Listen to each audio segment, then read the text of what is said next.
Hello, hello, everybody. Welcome back to the show. Thank you for joining us. I think I say the same exact thing every time we hop on, which is funny because now it's been like almost 100 episodes. So I'm curious to go back and listen. Do I always say hello, hello?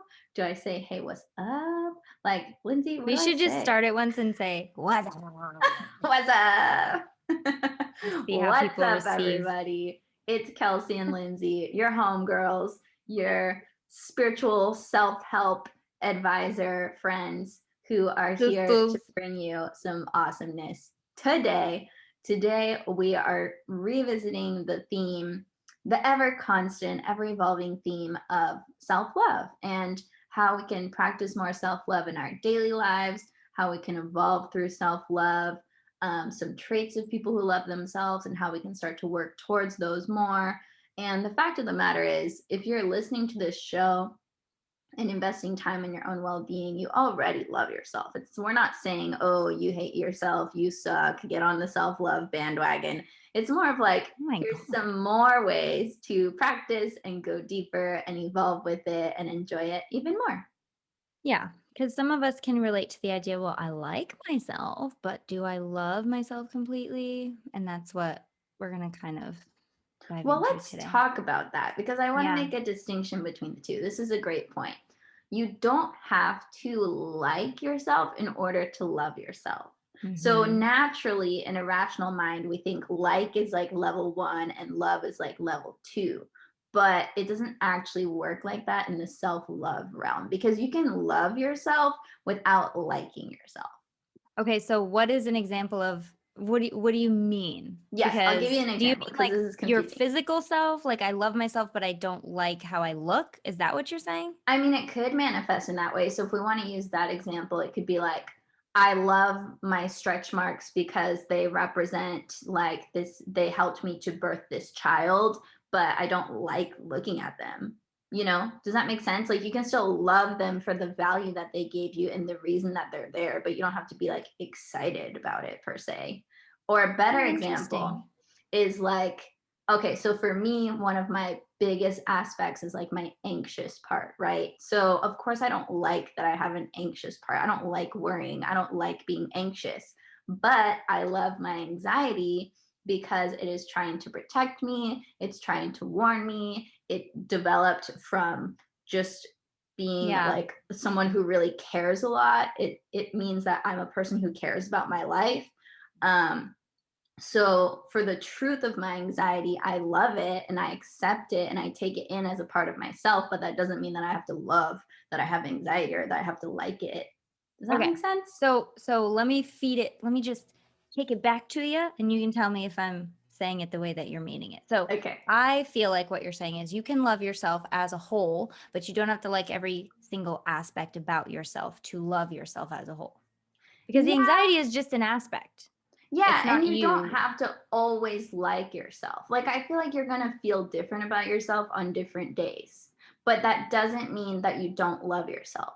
So, like, for example, like 2 days before my period, every single month, when my hormones dip and I have like zero serotonin in my brain, I literally think that I suck at everything. I'm so ugly. Mhm. I can't do anything. Nothing is possible for me. And if you know me, this is very unlike my actual true personality, right?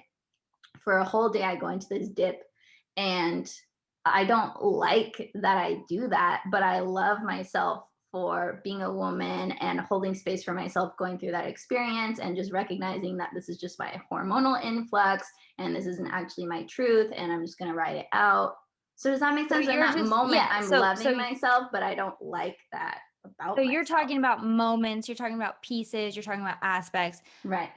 I felt like what you're saying is, I love myself, but I never like myself. And so I'm like, wait, sometimes you can. Sometimes you Right. can like and love yourself. Like I really do like myself.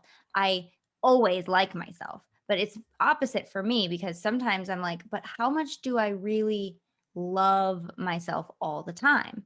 And that I think the reason I brought it up in the beginning is because I feel like no matter where you are on the path, whether you are just like I love myself completely or where you're like me, where you're like, yeah, I love myself, but how much and how often can I really say that? But I always like, I think I'm awesome. I think I'm pretty dang cool. And I think anyone who gets to hang out with me is is one of the cool kids too. But love myself, love every part of myself, love, the stuff like you talk about shadow work, we both do a lot. Do I love the shadow parts yet? I think we're all a work in progress. Even if you're at the almost top of the mountain, you could still benefit from this episode and still find ways to maybe smooth the rough edges. Does that make sense? Yeah, yeah, that totally makes sense. And I don't think there's ever a moment or that we should even make it a goal that, oh, I love myself 1,000,000%. Now Right. I'm perfect and everything's great and I never Yeah. have any inner turmoil. Like, What is that's your not what gonna is your happen. what is your idea of someone who does completely love and accept myself? Is it like Buddha? What is that? What is that? Who Well, does it's that? easy to like love and accept yourself when all you do is like meditate under a tree. Like it's harder in actual life when you have like relationships and temptations and like trauma and a past. So, well, here's what I can say. There are definitely traits of people who love themselves, and I do feel like it's on a spectrum of Yeah. like if you love yourself more often or less often. And the goal would be to practice it more if that's like if you care Yeah. about feeling good, you know? So, Yeah. So that's what we can go into is like, what yeah. do you get? What do you get when you love yourself? And I know a lot of people will be thinking back on on the benefits they receive from loving yourself, but let's kind of, I guess, go back and forth with the kind of positives that you get when you start to notice that you love yourself. Yeah. Well, I want to tell a little story that will demonstrate the effects. Love it. So, my conscious awakening spiritual embarkment started after a severe depression. And I became very obsessed with the idea of manifesting because it's like spirituality 101, right? You're like, I can create anything I want. And all I have to do is think positive. I can do it. It's so easy. Oh my God, I'm going to control the fuck out of my life. It's going to be so great. And then you become obsessed with that only to realize, okay, well, why isn't everything that I'm asking for happening right away? I thought that was how it's supposed to work. What's going on? And that was when I got introduced to more of the healing work and releasing your limiting beliefs and working through your personal blockages and changing your identity and doing all the things that you have to do in order to become the person who can sustain and receive the manifestations that you're asking for, right? Hmm. And I feel like that whole journey of becoming is a healing, aka a self-love journey, because people who love themselves ultimately they care about how they feel, they want to enjoy their life, um, and they want to, I feel like, have inner peace, which is similar to like enlightenment. So I feel like enlightenment and self-love kind of are tangled up in this little Yeah. spiritual personal development web, if you will. And how it's manifested as benefit for me in my life is I'm so much more accepting of all these different parts of myself. I understand myself so much better from doing self exploration and getting to know what I need and what I want. When you figure out what you need and what you want, you can go towards it more quickly, more directly, without manipulating, without dysfunction. My relationships are all so much better because the relationship that I have with myself gets reflected to me in my outer relationships, and how I treat myself is how I'm going to treat other people. So I just think that I treat myself better. I treat everybody in my life better. Manifesting is much more easy because I'm more in alignment. I'm more healed. I'm always working towards feeling more whole and healed and better, lighter, relief. It's changed my life in every way for the better. And it's not just like rainbows and bubble baths and eating vegetables. Like self love is really how can you consciously get to know yourself better, get to know what you need, what you want, and what you like, and give that to yourself and not, deny yourself of things that you need, want, or like, and to not be dysfunctional in your life where it's causing you pain and suffering, and just noticing different patterns and doing different healing work is really, I feel like, where the juice is at, and it's only benefited me exponentially in every single area of my life. Yeah. I mean, if you have found us, one of us or both of us through and pretty much any avenue that you find us through is you've probably come across manifesting or law of attraction. I think that's one of the main roads to find Lindsay and Kelsey. Now, Yes. if we're taking that route, which is a huge bulk of what we talk about, the biggest roadblock, if you will, to manifesting what you want is that deep that you might have to go searching for, that deep belief that, but do I really get this? But am I really worthy of this? But, do I deserve this? You see other people getting what they want, but could it really happen for me? And no matter how you translate that, it's a self-love thing. It's a self-acceptance thing. It's a they can, but I can't. On some level, you might not even know that it's happening, but if you're receiving a block of some kind and it's really hard for you to push through it, I can tell you for sure in my work, chances are 90% of the time it's a worthiness thing. So if that's always one of the first things that we look at when in my programs, and Kelsey has a whole freaking retreat about it. That's right. It's guys, it's important. So when we look at this and when we talk about it, it's because like it can hold you back in so many areas if this is something that you need to work on. However, the flip side of it, as Kelsey illustrated, if you can begin to acknowledge and give yourself what you want, what you need in the moment, and know that you are deserving of getting what you need and what you want. We'll start with getting what you need, and then getting what you want becomes easier because you deserve both. Then everything becomes easy. Your relationships, your personal successes, how you feel throughout the day, manifesting what you want, um, becomes it's like that releasing that resistance. If we're using Abraham Hicks metaphor of like you want to, your instinct is to swim upstream, but there's nothing up there. It's just your need to kind of work and work and work. But the self-love work that you do, that is the work. And then when you can do that, you just kind of float. It releases that resistance and you float down to the pot of gold. Yeah. And Whatever's down there, whatever it is you want. exactly. And here's why it's so beneficial and why it works so good from a law of attraction standpoint. Self-love helps you to create inner harmony. Yeah. Inner harmony translates to outer harmony. The law of attraction, also called the law of mirroring, is only going to show you what's going on inside of you. The more peace and harmony you have inside of you, the more peaceful and harmonious your circumstances become. It's not magic, it's just the mirroring of life. It wants us to look at what's going on the inside, but we're so outwardly focused that we're like, ooh, manifest this, manifest that, create this, create that. And it's like, okay, yeah. Well, where's your starting point? And let's take that information and look inward, not from a judgment standpoint, but from a curious, compassionate, intrigued standpoint of, if this is happening in my life, is this happening internally for me? How can we resolve that? How can we bring healing there? And then boom, that's how you change your life. So I would even argue like self-love is a more direct path to easier manifestation. Like manifesting is so fun and there's so many practices and tools, and we're probably always going to talk about it because we love it. But like, this is what it takes to become the person who can easily manifest whatever you want. Step one. Yeah. Like you might as well just start here. Yeah. Yeah. So Spoiler, that's the why answer I'm is always such a big like preacher of self-love these days. And people ask me questions about manifesting. And I'm just like, let's take it back to the root. Yeah. Why do you actually want this thing? It's probably going to lead you to a need or a preference.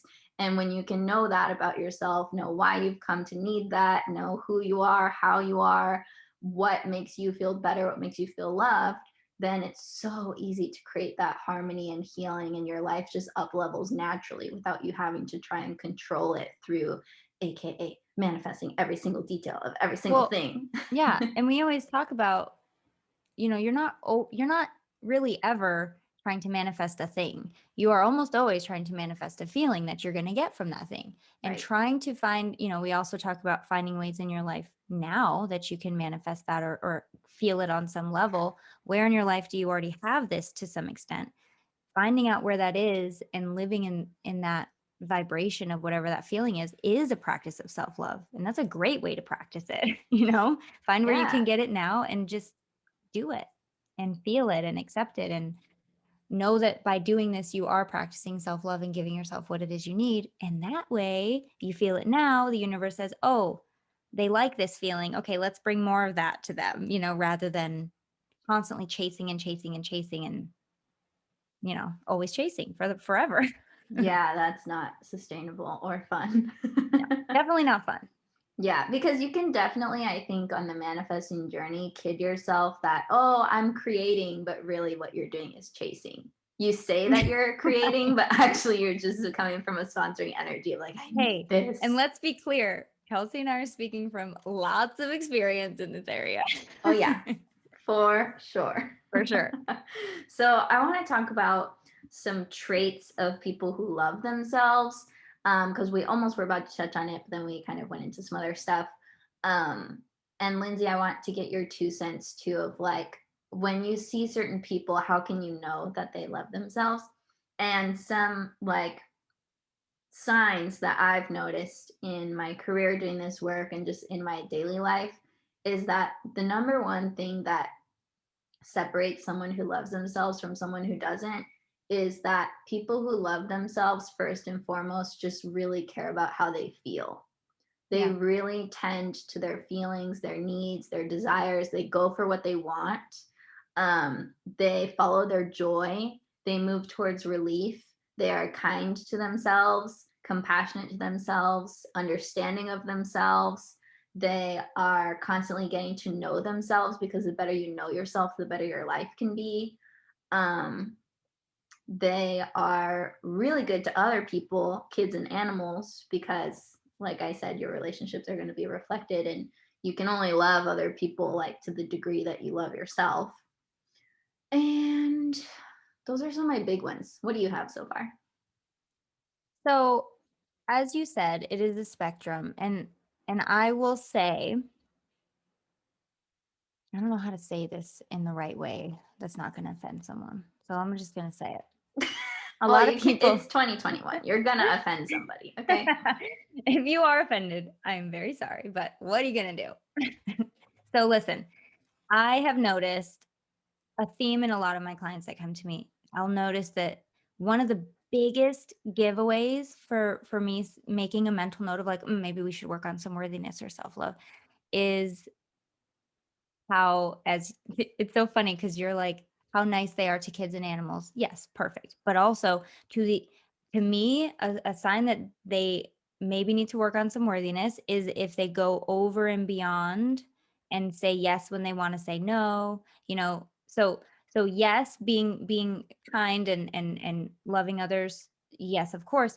However, it is a very fine line between like that is a sign of self-love versus that is a sign of a doormat and actually the opposite. Right, So I exactly. know Because it what can you're go saying. either way too far in Yeah. a direction where you're Yeah, just not like helping yourself. exactly. If Yeah. you're pleasing others to the point of you feeling like maybe I, you know, Yeah, if it's eh, depleting you or causing exactly. you detriment, So then that's that's just not, a yeah. quick distinction I want to make. But again, I know exactly what you're saying is Mhm. the healthy version. I just had to touch on that. And also one thing that I notice, I'm better at noticing the lack of because it's just where my attention goes. Yeah, so let's go there.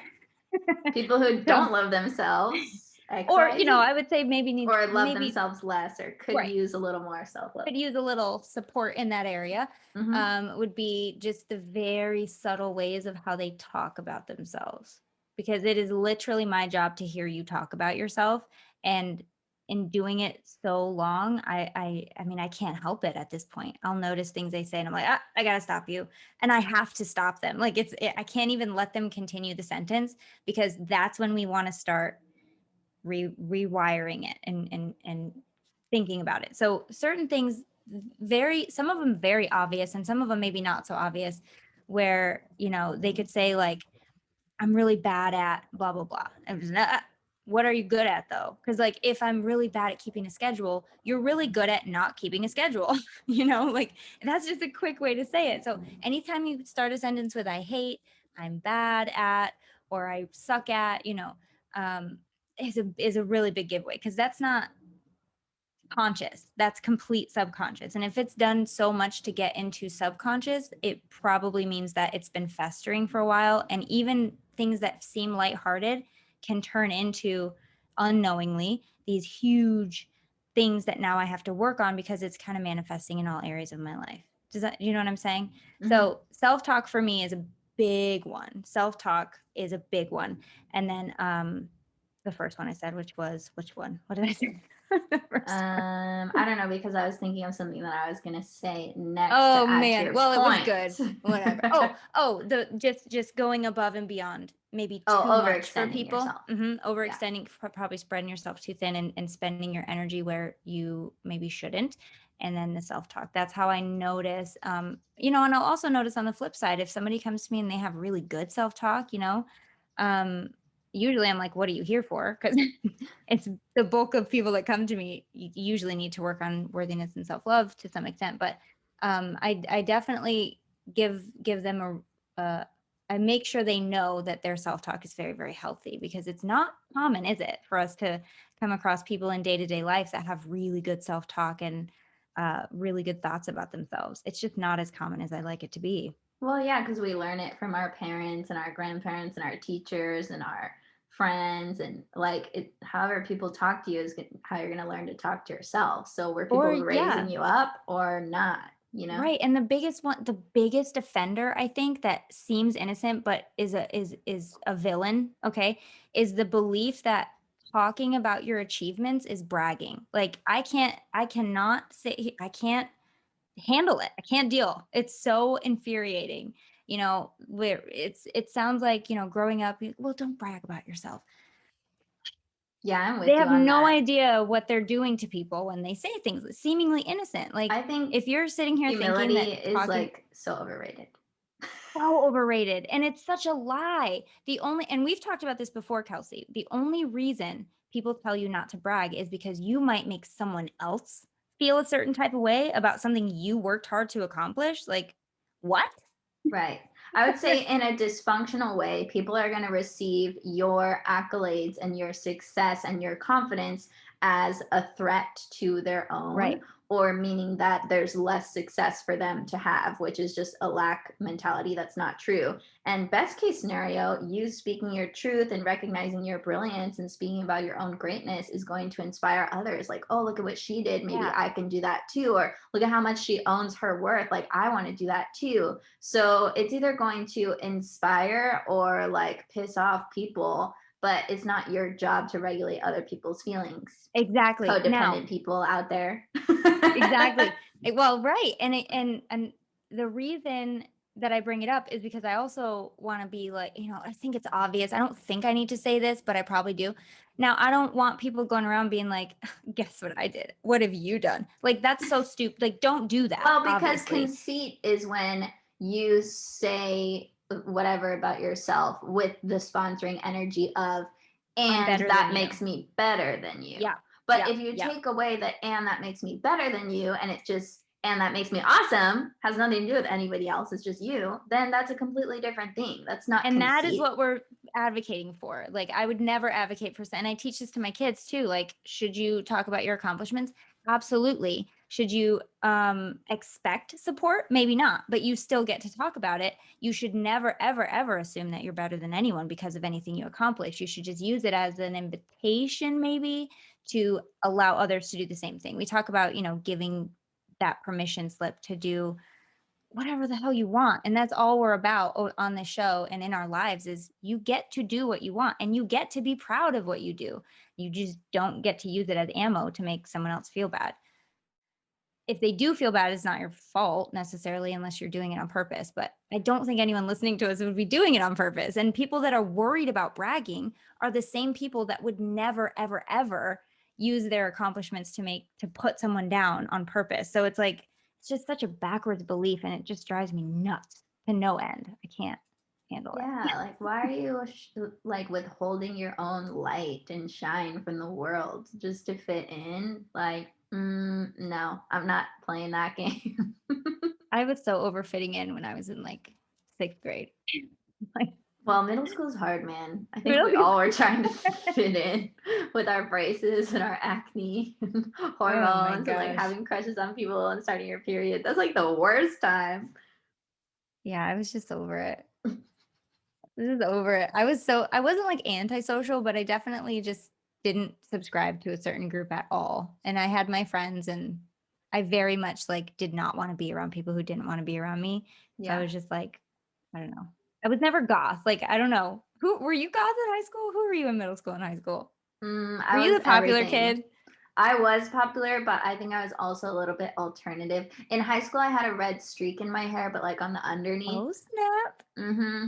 And every day I would dress, and my friends would say I'd have a different theme. So they'd be like, "Oh, today's like Gypsy Bohemian Kelsey, or today's like Kelsey from the '50s." Like I didn't have like a defined Okay. style or like identity. I was just all over the place. Like So one day you and I'd be like I, Gwen Stefani, the next day I'd be like freaking, I don't know, Esmeralda.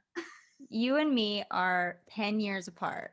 So our high school and middle school experience is probably super different based on the styles, but I went to middle school and high school in the era of like the girls wearing the boxer shorts and the baggy jeans, like super baggy jeans and like the tight shirt on top.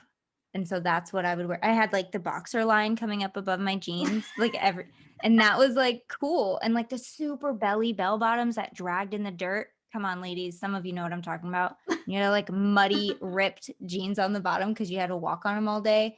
And like the double bun, you know what I mean? The The pigtail double buns. bun. I rocked a double bun. Did you? Okay, Yeah, when all I was right. Our younger pie charts though. are coming to or what is Not it like called? in The high Venn school, but diagram. there's definitely a yearbook picture of me out there somewhere where I have double buns and a little gap in my middle teeth, and I'm smiling with my double You buns. had a And I gap? was wearing a choker. I'd wear like a choker every Yep, day I'd when have I the was little. choker. That was my thing. Yep, we did the choker, the tons of bracelets. Oh my gosh, and the girls are doing that now, which is so weird. I know how Oh, my fun mom fact. feels when we started wearing like flare jeans and she wore bell bottoms. She'd be like, "That's what I wore." I'm like, "Whatever, mom. It's cool now. It wasn't cool then." Now I I know know. what that feeling is. It's so weird to Trends are feel so that. weird. And speaking of trends, Anyway, self love is trending, which is why we are talking about it and clearing up the I'm so misconceptions glad. and getting to the root of what it actually is. Because you can do a Pinterest search and search for self care and self love, and you'll get a million different ways to like Yeah. take care of like your body. I feel like go for a walk, take a bath, eat good foods, and that's all great. But that's just one little piece of the puzzle. I think there's much deeper healing to be done in the realm of self love in Yeah. order to not claim that you love yourself, but if you're really serious about it, like it's going Embody. to take more than a bubble bath, you know? Mm-hmm. Yeah. That's just Yeah. the truth of the nature of self love. So, speaking of that, I would say let's go into some practical exercises, techniques, daily things that people can do to elevate their self love game and practice loving themselves more. Because, like anything else, it's a muscle. And the more you Yep. work it, the stronger it gets, the easier it becomes for you to lift that 30 pounds or whatever it is. I can't lift 30 pounds, not with my arms, but I can push a lot of weight with my legs, which is pretty exciting. And I would say my weightlifting routine at the gym is definitely a part of my self-lovery. There you go. See, and I think I'm not like an active person, which is so disappointing because I got my 23andMe back and I have the muscle, whatever it's called, the type of muscle that builds very quickly. And so Ooh. they're like, you'd be great as a sprinter or a runner or and I'm just like, I don't want to do any of that. God wasted this body on this brain. I'm telling you. It's really great for making babies though. Super good at that. She is good at that. So good She's at a that. 3-time champion. 3 for 3. Um, so I would say I would love to go for like, uh-oh, hold on. My baby's coming in. Speaking of baby making skills, it's okay. My husband's on it. He just locked it from the outside. Thank you. Okay. I'd say the best place is to go at the beginning. So if you're not at this point on can we call it like a board game? And then like if you're on the starting square versus like at the end, I think Kelsey would probably be like probably toward Candyland Mountain. I'd probably be on like, I don't know, Candy Cane Lane. It's like the first quarter of it. Anyway, if Well, you're if good, we weren't gonna compare ourselves, but yes, I appreciate the analogy.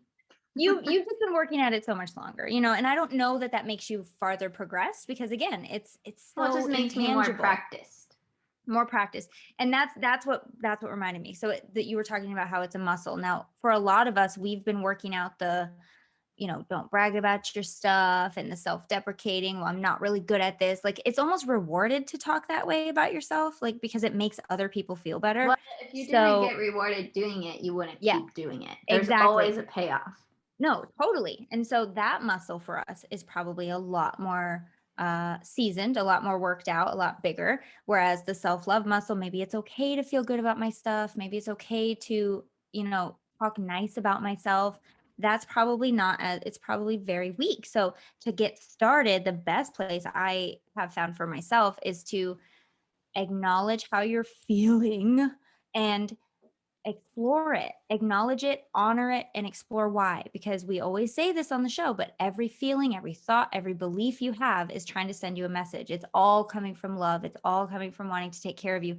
Despite what you think about yourself, your true self, is always trying to take care of you. It is always coming from a place of love and nurturing, and however that translates to you will make you feel a certain type of way. And so exploring that and going back to why you feel that way is such a good place to start in getting to know yourself. Because Kelsey, I think you'll agree with me, once you truly know who you are, you cannot help but love yourself. Right, when you know the truth of you, because the truth is Yeah. that you're already perfect and lovable and whole from the perspective of source or God or the creator, what universe, whatever you want to say. And that's actually something that I have a whole module on in my radical self-love course, is like, how can I shift my perspective and see myself like through the eyes of source, Yeah. God, even though I know church teaches that God thinks you're horrible and you have to repent your sins and blah, blah, blah. The reality is that's not actually true. It's just a God does power not play. think you're horrible. And God doesn't think you're horrible. God actually created you perfect and awesome and totally lovable just the way you are. God doesn't create So mistakes. I don't understand why people think this. God doesn't create trash. He doesn't create imperfection. God God only doesn't create creates. trash. Well, yeah, I saw that on Instagram. I was like, God doesn't create trash. And I was like, yeah, yeah, Instagram, Yeah. for you. I don't know who posted it, but it was so good. It's That's like, it great. doesn't, all God creates is perfection. So what the hell? Who are we to believe that we are anything less Yeah, who than are God you to created say us? that you're a sucky creation? Which Like, sounds the opposite rude. of self-love. Way to Who poop even on are you? God. Yeah. So I want to touch on what you said about the emotional aspect, because I think this is one of the biggest, most important, most self-loving things you can do, is to give yourself the time and the grace and the space to feel how you feel, and to Mhm. validate how you feel, and to support yourself through how you feel. Yep. And if you feel good, the self-loving thing to do is to embrace that and really take it in and let it sink in and enjoy it for all that it's worth. And if you're in distress of some kind and you're feeling upset, the self-loving thing to do is to tend to that and create resolve and create healing. And the only way to do that is to really sit with it, give it love, breathe through the process. This is like a huge thing that I teach at my self-love retreats, and my main like thing that I help people to do in my one-on-one coaching is processing your emotions in a healthy way, where you're not hurting yourself and Yep. you're not hurting anyone else in the process. And that creates so much resiliency and freedom in your life. It's like, I would call it the emotional freedom technique if that wasn't already coined and that wasn't something completely else that we've actually done a podcast on. But I want to call it that because I feel like it does free you emotionally to not judge how you feel, to validate how you feel, to explore why you feel that way, to get your needs met, to get resolved, to give yourself love, to give yourself compassion, to give yourself grace and time and presence. Really, Hmm. it's the unconditional presence with how you feel that is the self-loving aspect of it. So that's a huge part of my coaching and my retreats. And I think the number one thing that's helped me the most in my self-love journey is just learning how to feel how I feel without making it mean that I'm wrong or I'm bad or I'm Yeah. always going to feel like this or this means something negative about me. Like, literally, it just means that that's your inner experience right now and it's for a valid reason. So just breathe through it and I let it feel like pass. something that needs to be said, which is sad, but it does need to be said, is that I feel like you have to work so hard and go so far out of your way to be a bad person. So this fear of like, does this mean I'm bad? Like, no, do you know how hard you'd have to work to actually be a bad person? Think of all the things you would have to do to be a bad person at your core. All you are at your default is someone who's trying their best. That's it. someone who's trying their best and, oh, by the way, is already perfect. So you really don't have to work that hard. You would have to work harder to be bad than you would to just let yourself be who you are, which is innately good and just trying their best and trying stuff. Well, it's kind of the trap of self-improvement because in the Mhm. name, it already implies that you need improving, Yeah.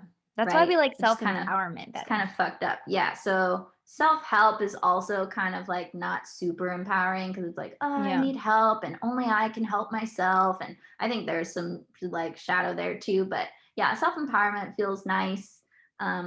Self-lovery is a fun word. We just Um, we just said that today before the call because I think Kelsey found it on Instagram, self-lovery, hashtag self-lovery. And I was like, that is the cutest thing I've it's heard cute. in a long time. I really like that. And there's no one way that is the perfect way for everyone. Kelsey, you said it perfectly. Even like the self-help and self-development, they all have not everything's going to feel right to everybody, but someone could read self-help and be like, yes, I feel great. I feel like this is, what I need to do. So it's really personal. Most of everything you're going to be doing is personal, and it's okay that what works for us doesn't work for you. It's okay that what works for you doesn't work for us. Like, we are individuals, and that's what makes us so great, is that we can pick and choose. It's like a la carte. You can take what you want and leave the rest. Exactly. So yeah, that's a huge part is the emotional aspect. Another really easy daily practice that you can start with, and I know I've taught this a couple times on the show, but it's worth repeating, is a simple practice where you just ask yourself the question, what would someone who loves themselves do? Mhm. And whenever you go to make a decision, no matter how big, no matter how small, this could be like, should I quit my job big? Or like, should I eat a sandwich for lunch small? Like, it can range and answer any question, but you just tune in, take a little break, ask yourself, what would someone who loves themselves do? Or you can say, if I loved myself more, or if I loved myself fully, what would I do? And Yeah. then do that thing. And if you just for 1 year live by that one question, your life will be totally transformed for the better. And this is something that we practice at my retreats and something I give to a lot of my clients is like homework is how many days in a row can you live by this question? Mhm. Because it's tricky. And you don't always think of it, and Well, and it's not always easy to do the answer that comes to you. Like, for example, in yeah. the job quitting analogy, if that's the most self loving thing to do, might not be the easiest thing or the answer that you wanted to hear. But if it's your truth, then you It's just so funny because when I say this to my clients sometimes because it's just so at this point, it's like not inevitable, but it's pretty common for like 3, 4 sessions in, someone will be like, "So I did a thing." What'd you do?" "I broke up with so and so," or "I filed for divorce," or "I quit my job." And it's like once you can get on first of all, I am always like almost like it's not, do they think it's me? Like, do they think I'm doing something to them? But then on a deeper level, I'm like, no, no, no. It's like once you become compatible with a certain vibration of self-love, everything outside of that will feel sharp. It will feel, rugged. It will feel wrong. It will feel, I don't know what the word I'm looking, harsh. abrasive. Yeah, Mhm. harsh. It will just be, you'll know that it is not compatible with you any longer because you're riding at this higher vibration. Hypnosis does that. Uh, Kelsey's work does that. The things that we teach people and the things that we do will teach you and show you how easy it can be to be in that higher vibration so that anything outside of that, relationships, people, places, jobs, anything just won't match anymore. And once it doesn't match, it will become so uncomfortable that, you know. So if you're afraid of real big change for the Don't do this better, work. don't do it. Put it off. Don't do it. But Maybe the self loving thing is to not right now. for now, until yeah, I Because the think thing I with that question is like every day the answer is going to be different. yeah.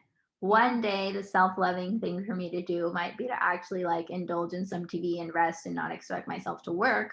Another day the self-loving thing might be to get a big project done. Yep. So it's every moment's different, every person it's different. There's no right or wrong answer. It's just trying to get you to go towards the feeling of relief or joy.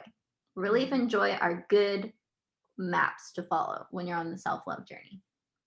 Hey there, thanks for watching this video. If you'd like to watch the extended version where you get the full podcast episode in a video format, just go to patreon.com/highvibe.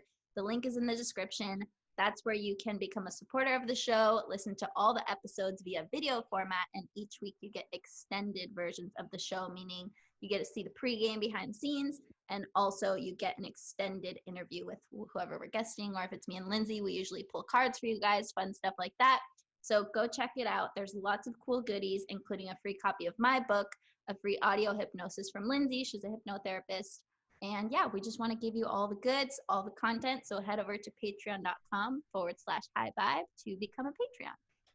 Or if you'd rather listen to the rest of this episode, head over to highvibinit.com where you'll see all the links to everywhere that it's getting streamed. Click your favorite one and be sure to subscribe so you don't miss an episode.